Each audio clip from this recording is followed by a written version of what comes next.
Ladies and gentlemen, welcome to another episode of The Weigh-In.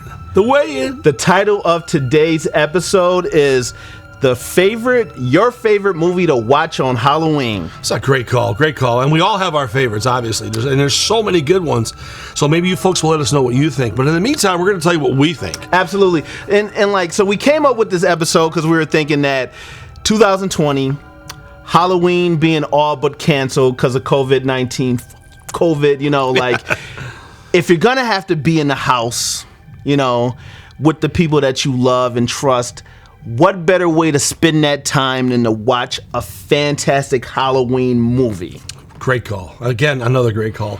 And maybe this time more than even in the past, people are going to be spending more time actually watching some of their favorites because that's what people are doing right now. You can't go to bars necessarily. That's true. You can't mingle that much. So tell me, why don't we start off with tell me what you think is your go-to film? So my go-to film, which is definitely a horror film, but it's also a comedy film. Oh, it definitely has a comedy thing going. It's even a buddy film a little bit.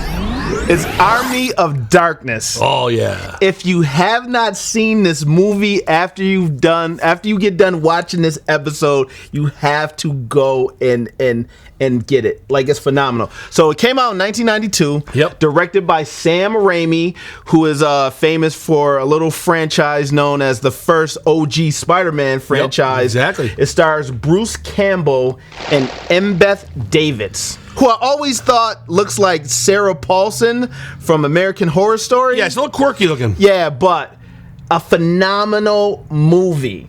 Okay, first of all, this movie's got incredible one-liners. Shop smart, shop smart. This is my boomstick. Give me some sugar, baby.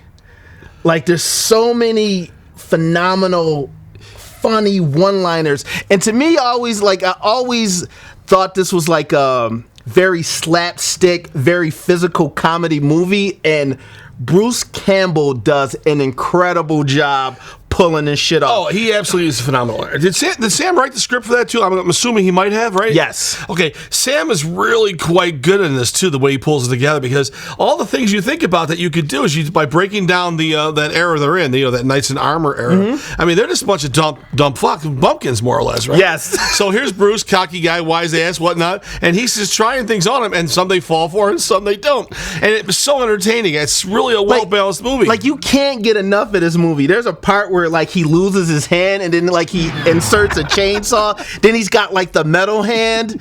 There's a point where he's fighting the little Bruces. Then he's fighting the evil Bruce. Yeah.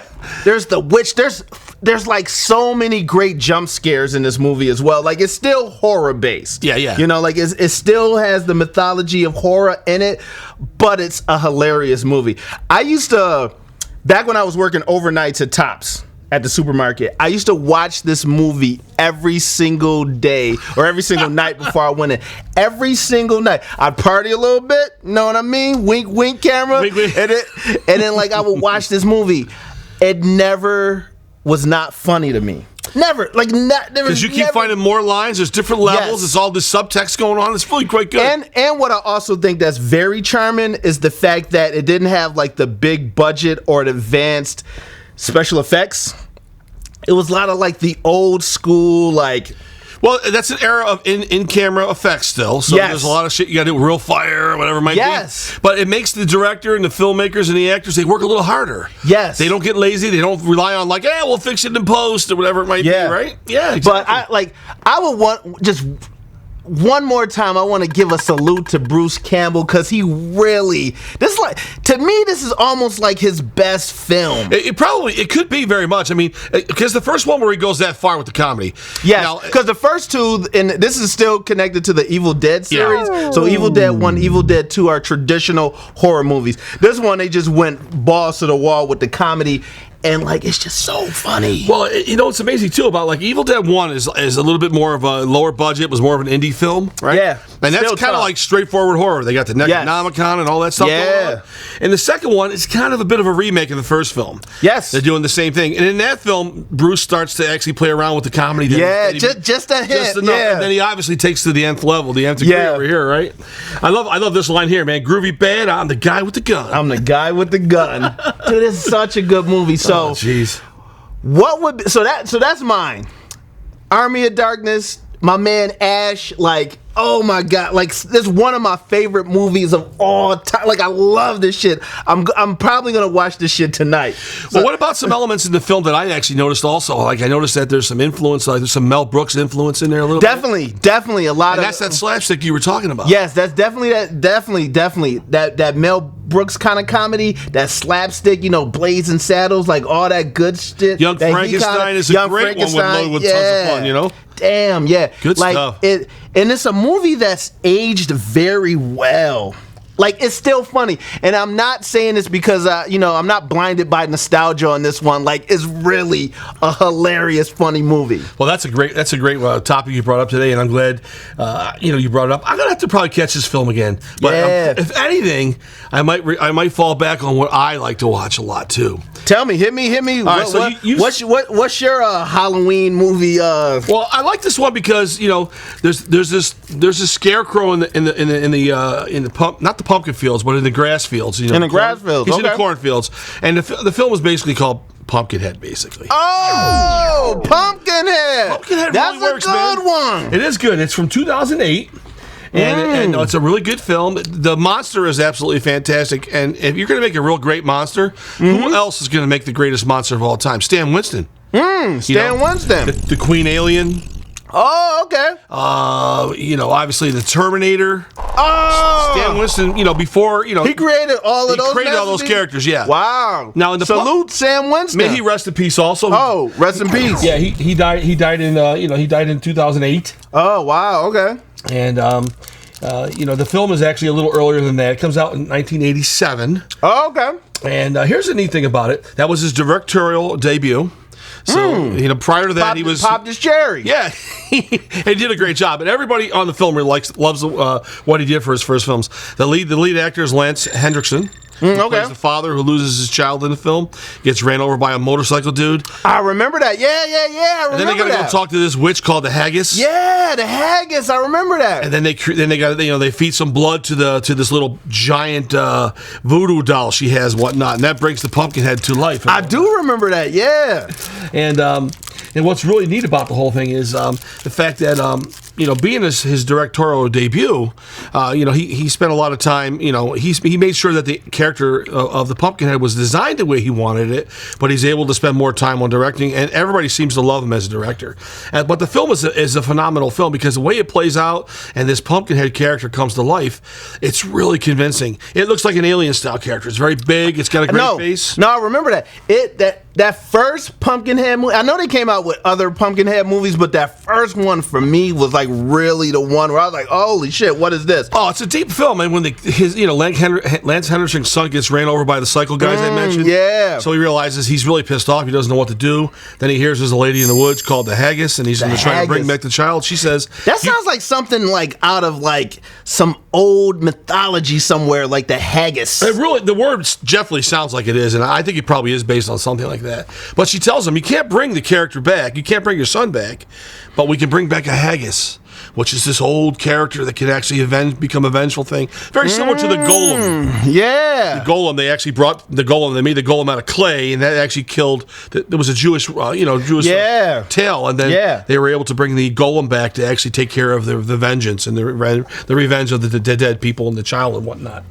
And another thing, too, a lot of the guys were talking about was that a lot of the film reminded them of like earlier Mario Bava film stuff, which is a famous Italian director who made a lot of great films. You like those Italian films too? They do, and the Bava films are really good. They're Technicolor gore. They're really well. They're noir horror films. They're really sharp, noir horror, and they're a little twisted too, actually. And our friends. over at Geeks That Lift. Yeah. They love Mario's work. Eugene and his Mark? partner there, Mark, Yeah. they love that stuff.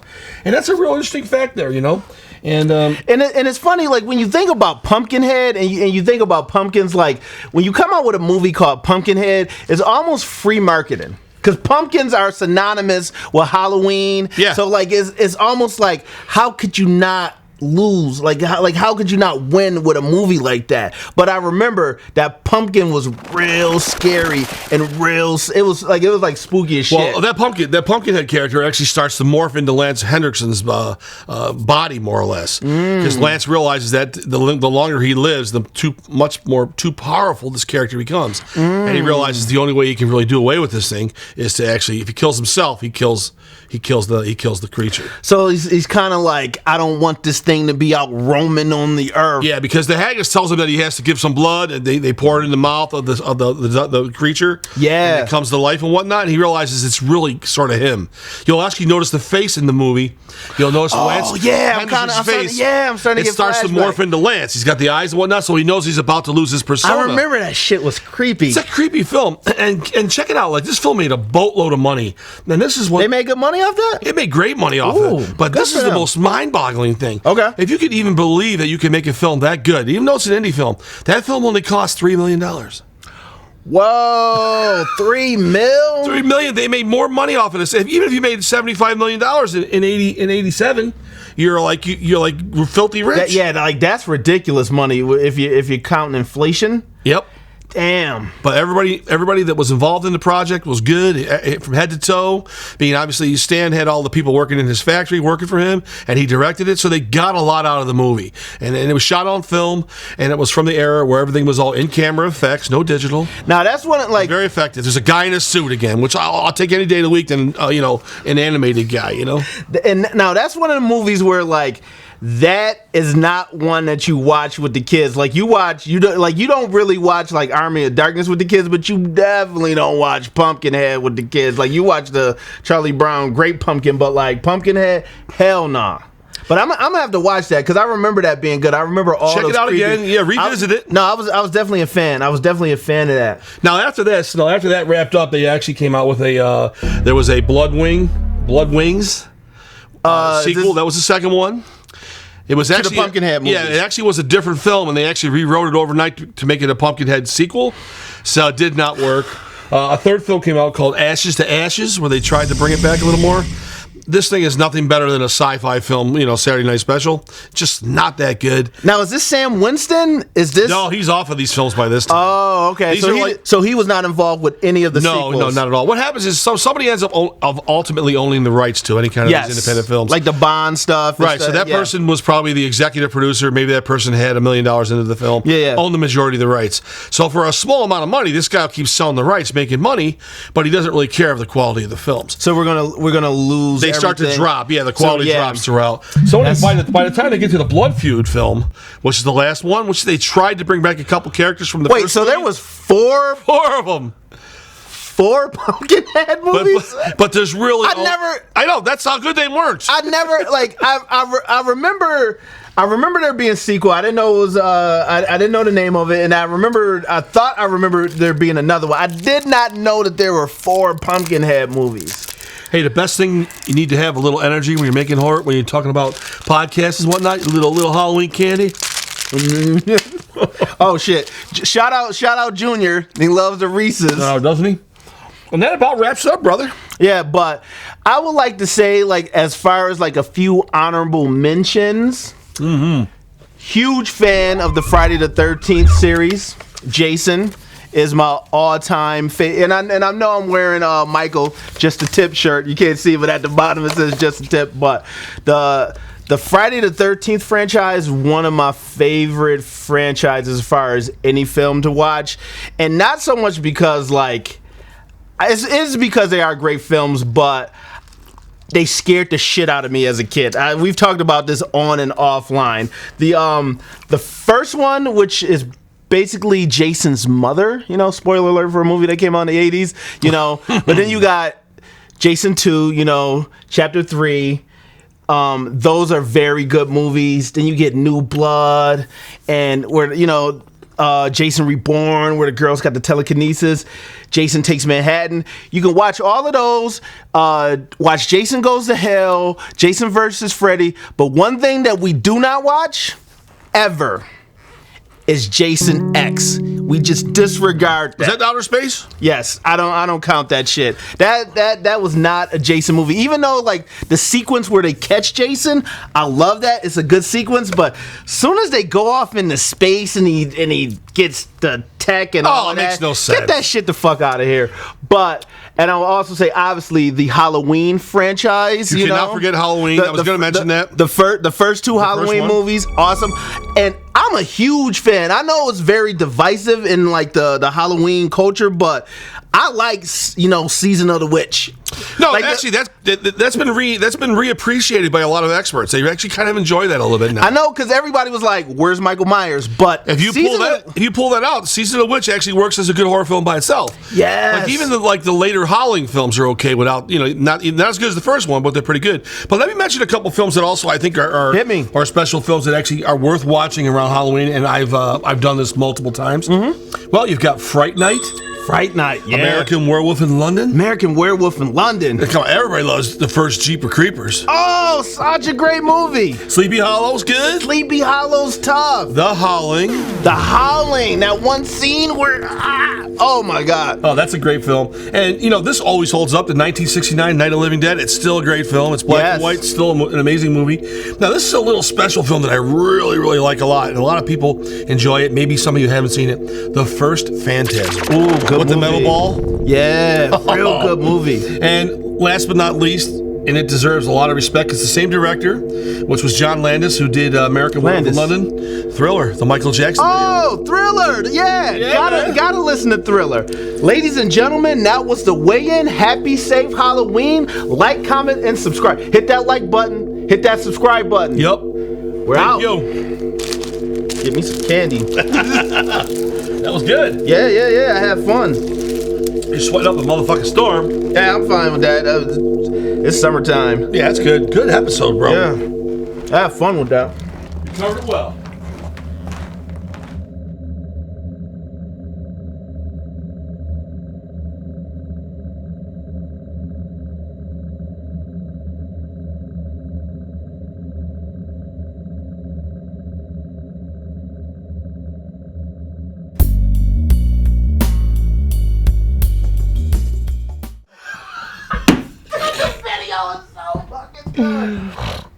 Oh man, ladies and gentlemen, we're live as you can tell, and look I'm gonna level with you folks. My partner is he's fucking snitch on me. He's getting ready. I'm not snitching. He's getting ready. He's got one of these. I don't know what's in here. It's not fucking orange juice. You know what he's up to. And my brother in trouble. My brother from another mother. He's over there. He's having a good time. So I'll leave it at that. And he's gonna try to trump me. No pun intended. He's gonna trump me on this episode. Dude, the fact. I got him.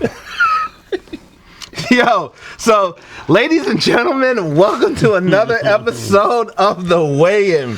Well, so the title of today's episode is The Henny Boys Politics. Fuck it.